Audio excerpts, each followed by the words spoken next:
آرام باش عزیز من، آرام باش.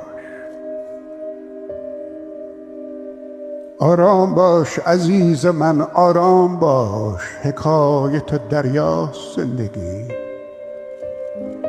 گاهی درخشش آفتاب، برق و بوی نمک، ترشح شادمانی. گاهی هم فرو می رویم، چشمهایمان را می بندیم، همه جا تاریکی است. آرام باش عزیز من، آرام باش.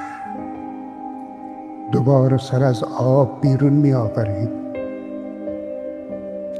و تلالوی آفتاب را می بینیم زیر بوته از برف که این دفعه درست از جایی که تو دوست داری طالع می شود.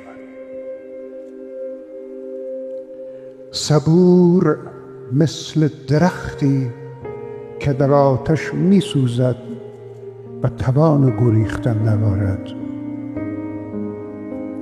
حیرت زده چون گوزی که شاخهای بلندش در شاخه گرفتارش کرده اند. همه این روزها این چنینی. دلم به بوی تو آغشته است.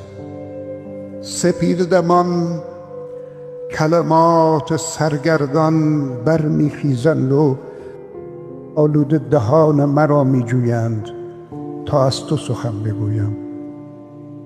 کجایی جهان رفته ای؟ نشان قدمهایت چون دان پرندگان همه سوی ریخته است. باز نمیگردی میدانم. و شعر چون گنجشک بخارآلودی بر بام زمستانی به پار یخی بدل خواهد شد. خیلی ممنون از همه شما. سپاسگزارم. متشکرم از همه شما. خیلی ممنونم.